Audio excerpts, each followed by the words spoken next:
Hi, this is Don, and I'm an old school kind of guy. Now, obviously, by the title of this video, I'm going to be talking about carbon. And I have a lot to say about carbon because this is an educational type video.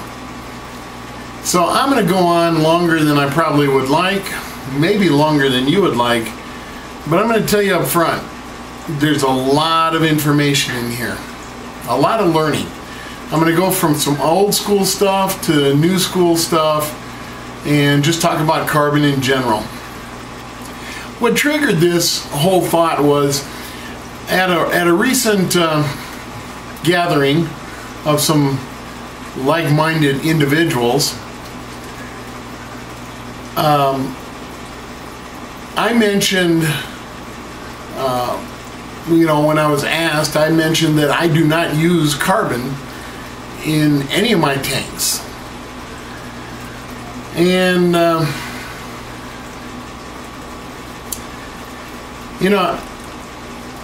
didn't think about it too much, but carbon is just the word that I've always used. And somebody there challenged me and said, "Do you mean activated carbon?" And I said, "Yes, I mean activated carbon." A little while later, as the conversation went along, that same man asked me, "What kind of activated carbon do you use?" And I said, "I don't know. I always just thought carbon was carbon."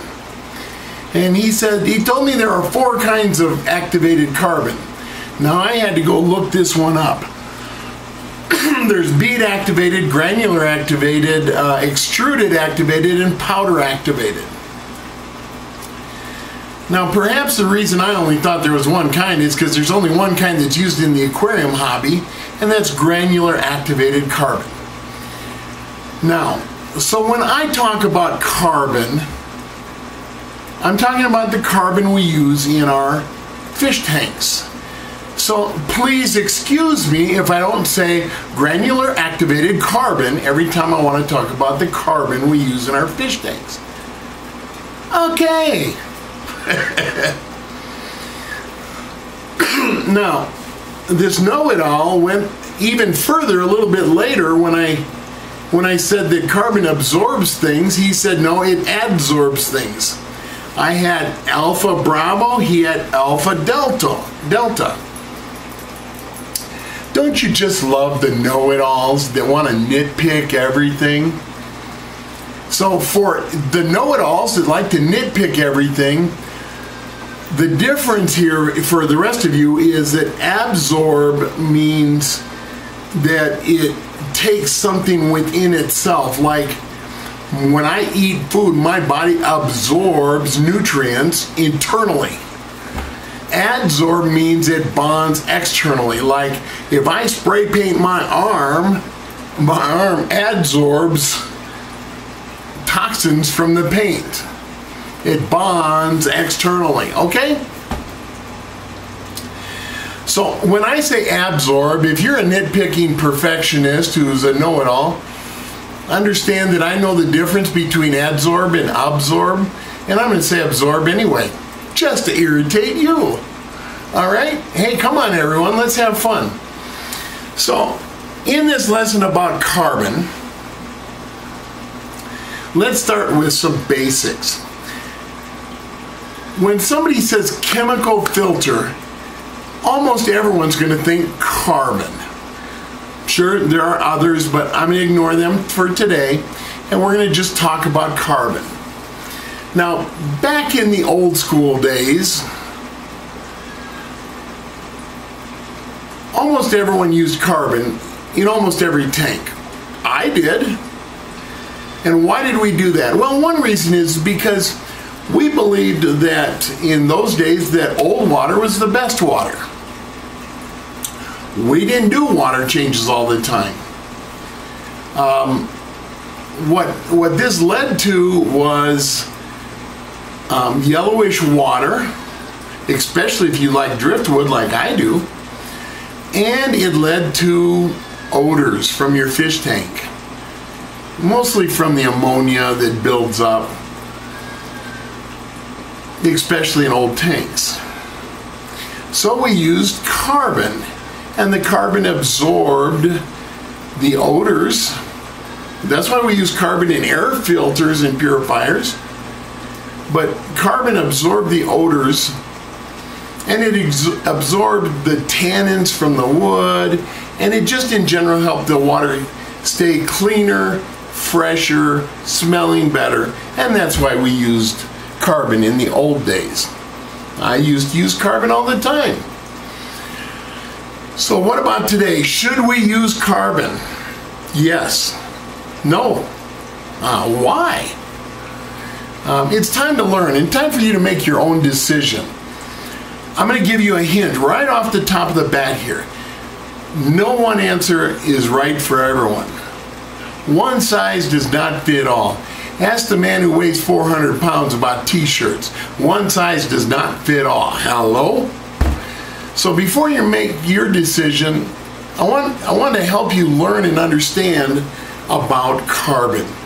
And learning often begins with questions. So I sat down and I said, what questions can we come up with? Well, we can come up with questions like, what is carbon? What makes it activated? How should we use it? Why should we use it? So besides reducing odors and absorbing tannins. How often should we change it? That's one that I bet a lot of people are still asking. Now, we know we should use it, he said sarcastically, because every manufacturer includes carbon with their filters. Right. And the manufacturers never make anything to make a profit. Everything they do is for your best interest, sarcasm continued. Okay, so let's start with a few facts, a few basic facts. Carbon does not break down, people. Carbon does not break down. You throw carbon in your filter and it is going to be there for longer than you're going to be alive. I mean, eventually it's going to wear away, but goodness sakes, it takes a long time. Well, unless you have a filter that's got a flow rate that's beyond imagination. Carbon does not convert anything into anything else. It doesn't do that. Okay, whatever you've been told, carbon does not convert anything. And carbon does not add chemicals into your tank. It's not like carbon's producing anything. Which brings me to one of the myths of carbon. Well, there's several myths. Carbon doesn't add chemicals. Well, carbon doesn't leach chemicals back. If you've been using carbon a long time, there's a myth that I used to believe a long time ago in a land far, far away. I believed that old carbon was bad because it would leach stuff into your tank. Now, old carbon can be bad because it becomes less effective. It does not leach back into your tank. That's a myth. I do not have the scientific evidence. Others have created it. Do your own research. Carbon does not cause any disease. Again, I don't have the proof, but they've proved it. Do your own research. Carbon absorbs good things out of your tank. That's a myth, sort of. I'll come back to that one. Carbon, if something gets loose from your filter and floats out into the tank, it can harm your fish. Myth, myth, myth, myth, myth. Well, I suppose if you have a fish that eats, 3 ounces of carbon, let's say an Oscar, because they'll eat about anything. If an Oscar eats 3 ounces of carbon, yeah, it could kill him. It's not going to happen, people. Here's another myth. Carbon, and this is one I bought into all these years ago, carbon cannot eliminate chloramine. We knew that it helped with chlorine, but we also knew in the old days that it helped more with the chlorine dissipated because of the bubbling action and surface agitation. And so we did that before we put it in the tank. But some people added carbon into the water before they added it to their tank. But then chloramine comes along, and we're all told, and it's spread everywhere, that carbon cannot reduce or eliminate, rather, chloramine. And I have since learned that that's not true. Now, there's a foundation of truth there. Carbon cannot eliminate chloramine. That is a true statement. But what it can do is it can help break down the chlorine out of the chloramine, leaving you with a lot of ammonia. So chloramine you should still be probably treating with your chemical additives and so forth, because carbon's just not going to do the job. It's going to be too slow to really help your fish. But it's a myth that carbon can't do anything with chloramine. Okay, so with all of that, why do we use carbon? Because it absorbs things, and I told you that. What it absorbs, we're going to come back to. How should it be used? How should carbon be used? Well, first off, I'm going to tell you, you should use a nylon mesh bag or a nylon, something that's going to hold the smallest particles in, and you should rinse it in that bag in running cold water. Rinse it real good to get all the dust off. You need to have your carbon after your mechanical filtration, whether it's foam pads, filter floss, whatever. They're going to help eliminate the large pore items. They might get caught in the carbon pores. And carbon, by the way, works best in a thin layer. Doesn't have to be real thick. And slow filtration works. I would recommend, let's say you have a 200-gallon fish tank and you've got a massive sump. I would recommend not putting the carbon in your sump. I would recommend getting a small hang on the back low flow filter, put a sponge over the intake, and just pour your carbon in there, in a bag, of course. A 5 to 10 gallon fish tank filter with carbon in it is adequate for a 200-gallon fish tank if that's what you want, because, well, you're gonna see what carbon does and how it does it, but you don't need that great big amount of carbon. It just isn't needed. Some people use carbon for just a day or two after a water change. I'm not sure exactly why, but okay, help clean up the tank a little bit. But when you add fresh water, you're already cleaning up the tank. Some people add it when they add new fish. I'm not sure why, but okay, I'm going to clean up the tank a little bit. Some people add carbon to their filter when they add new wood. Okay, there I get you. I have driftwood in all my tanks. I love driftwood in my tanks. I have high pH water, and driftwood will lower your pH. I like driftwood. Now, what is driftwood? Well, driftwood is an organic compound. Wood. It's breaking down. And organic compounds, as they break down, create tannins. And those tannins make the water yellow. You got a lot of them, they make it brown. You got a whole lot of them, they make it what we call black. The black water extract that people talk about for discus, yeah, that's really what happened. They came from water with a lot of decaying plant matter. Now, we don't keep them in water like that because A, we can't see them, and B, it's too hard to keep the water stable. Their water is naturally refreshed on a continuous basis. Some people use carbon when they stir up their substrate, like when they're cleaning for doing a water change, which I already talked about. Or there's a lot of reasons why you might want to use carbon. None of them are wrong or bad. I'm not saying that. I'm saying that's a choice. One thing I will say is don't use carbon when you're using medications. Why? Because carbon does absorb medications. Carbon also absorbs plant fertilizers. It absorbs minerals out of the water.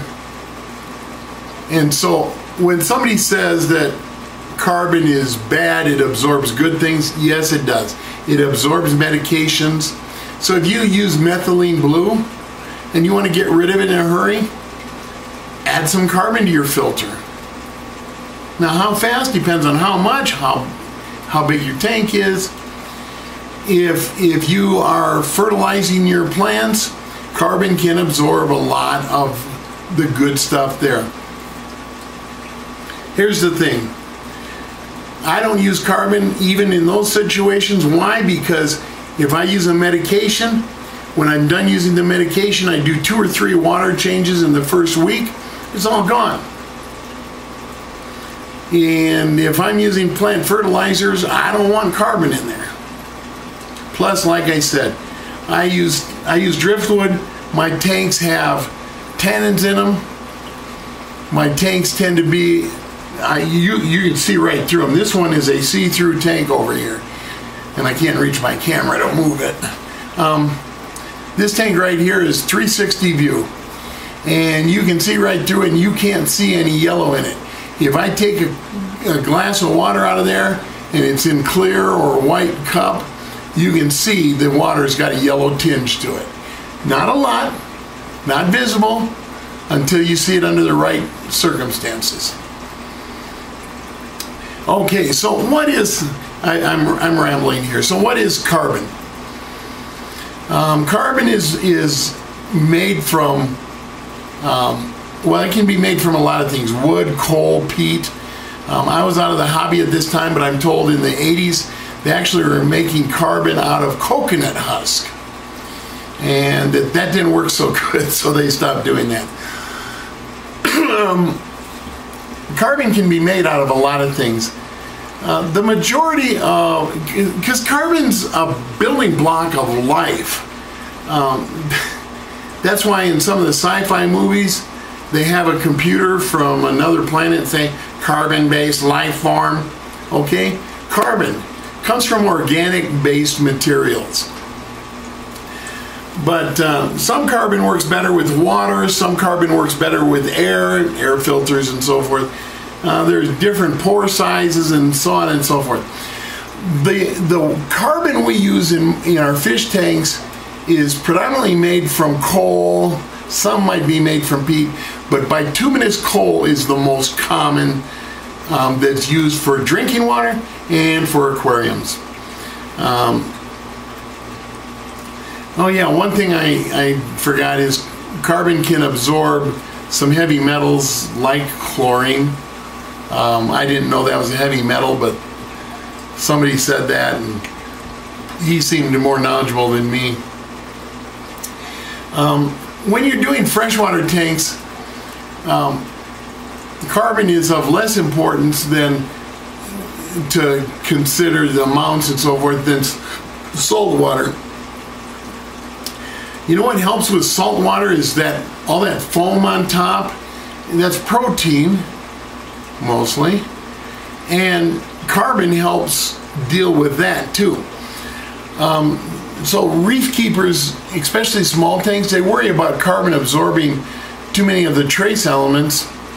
I say do more water changes and you don't have that problem. Use less carbon, but research it for yourself.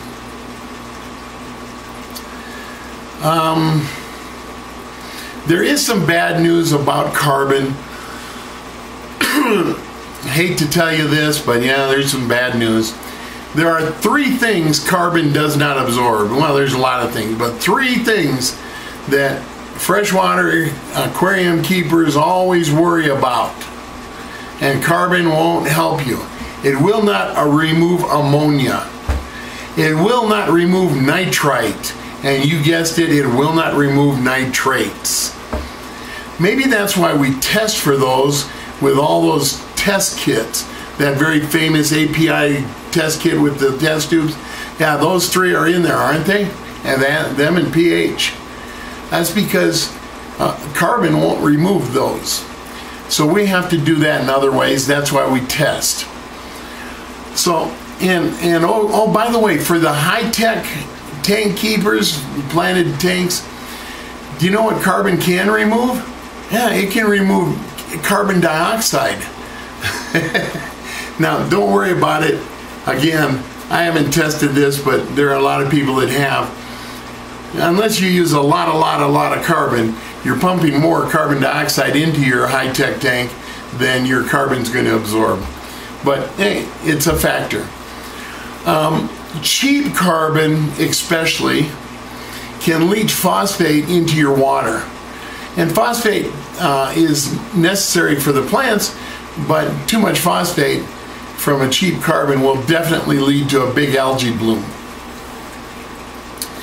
On some carbon boxes or packages, you'll see words acid washed carbon. Yeah, that probably most of it is acid washed. I don't know why some say it and some don't. Maybe some don't. Investigate, ask the company. They use acid, hydrochloric acid, I think, to wash the carbon because it opens up the pores a little bit more. The carbon just etches out the surface area. Well, carbon has got pores in it, that surface area inside, and a little bit of acid, they don't destroy the carbon, but it opens it up, just a brief washing. And that will also reduce the phosphate issue. So that's what brought it to my mind. Okay, another thing. What does it mean to be activated carbon? Well, all the carbon we use in our aquariums, assuming we buy it from the traditional manufacturers, is activated carbon. What they do is they pressure cook this in an oxygen depleted oven. Now, I've never had one of those, and I really have not investigated it, but they cook it at 1,000 to 2,000 degrees, somewhere in there. I've seen books say 1,000, 1,500, 2,000, whatever. It's hot. And it's in an oxygen depleted oven. And what that does is it activates the carbon. What exactly that means, I don't know. It just means it works better. Again, not a scientist. Just telling you what I've found, and you can find if you do your own research. These days, in the old school days, there were people that believed in reactivating their carbon. And what they do is they put it in their oven for 20 minutes at 400 degrees or 30 minutes at 200 degrees or broil it for 15 minutes. I don't know. And some people still do that. And then after they do that, then they wash it again to get everything that's the heat has flaked off. And then one guy even recommends you grind it a bit. What does he do? Take each piece with a jeweler's eye piece and grind each piece? I don't know. Listen, all of those reactivation tips and techniques only give a minor boost. Carbon is so cheap, don't bother. You're wasting your time. So, to me, it's a myth that you can reactivate it at home. Okay. Now, I saved the best for last, or very close to last. We'll see how my mind wanders. How much should you use?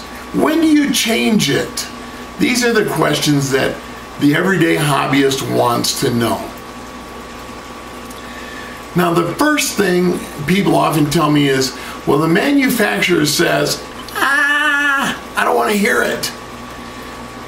If they could sell you on changing it every day, they would, because then they make more money. Hello? They are in the business of making money.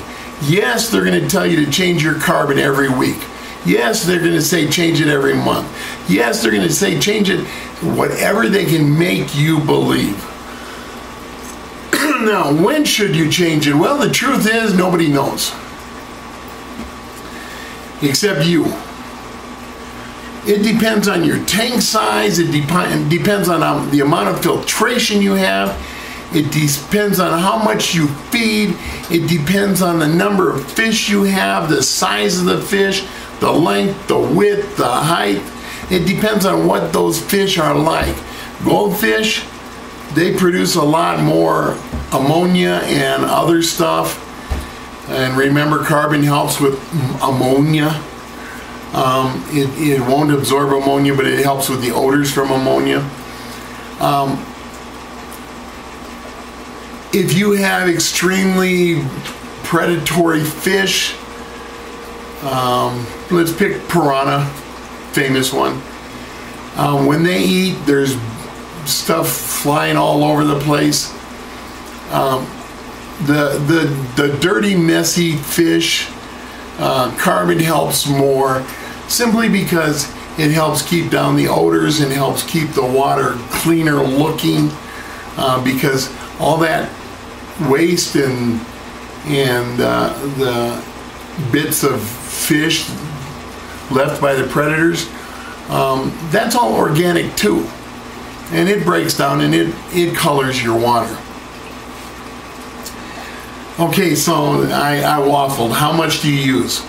Well, in the old days, I always believed that a quarter cup per 55 gallons was really nice. I could put a quarter cup in and go in a 55-gallon tank anywhere from 3 to 6 months.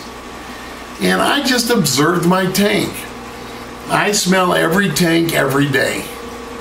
And I've said it before. If I haven't grossed you out yet, I'll say it again. I actually taste the water from my tanks. My taste will tell faster than my nose whether that tank's getting sour or not. If it's getting to where I can smell it, it's late. If it's getting to where I can taste it, it's time to make a change. And I'll tell you again, I believe the water in my tanks is purer than the water coming out of my tap, because I keep a low bile load and I run heavy filtration. And I do constant water changes. Well, not constant, but a lot. So I'm saying you've got to study your tanks and figure out how long is the carbon lasting based on how much you're using. Keep a record of what you're testing, including total dissolved solids. I have a little meter to use for that now. Didn't have that back in the old days, didn't know about total dissolved solids. Today I know, and today I test. If you keep track of everything on your tank, no, the carbon won't remove ammonia, nitrite, nitrate. But if you see those spiking, you know that, well, maybe it's time to change carbon too. It's time to do something else, but it's time to remove or change carbon. Again, if I use carbon like in the old days, I changed it out 3 or 4 times a year. I tend to keep a light bile load compared to most fish keepers of today. It's a habit from the old days. 1 inch of fish per gallon in the old days, and everyone says, well, these days we can do a lot more. Sure you can. Yeah. When I came home yesterday and found my power had been out for 4 plus hours and my tanks were dropping in temperature, I didn't have to go into a panic. Yeah, I rushed to get things put back together, but I didn't lose a single fish. And most of my tanks had dropped, a few degrees, 3, 4, 5, depending on which ones, how big they are. Look, if you're going to use carbon, I'll say something I already said. Change it often. I mean, I'm not saying change it every week or every month, but change it. Don't hesitate to change it. It's pretty cheap stuff. So now, the question is, should I use carbon? Granular activated carbon. Acid washed granular activated carbon. Bituminous coal-based acid washed granular activated carbon. There, did I cover it all? Should I use it? In my opinion, it's not necessary in most aquariums if you do regular water changes. I don't even keep any carbon in my house. When I get a new filter, which usually I buy used ones, everyone else says, oh, I'm going to the new version. I'll take your old one. I can still use it. If I buy a new one and it comes with carbon, I just take it to the Aquarium Society and sell it at auction. However, it isn't a bad idea to keep some carbon around. Might want to use it when you're trying to clear up a tank from having used medications, or any of the other reasons I've already given. But if you do regular water changes, it just isn't necessary. With that said, it can make a nice safety net. But if you're going to use it, change it regular. As I said above, it can help with a lot of issues. And that's about the extent of my knowledge on carbon. I don't think I skipped anything. If I did, I apologize. You can always ask a question, and I will definitely respond to your question. Sometimes I know the right answer. Sometimes I can find the right answer, and sometimes I throw up my hands and say, help! Hey, no matter what I'm doing, I'm going to have fun. What about you?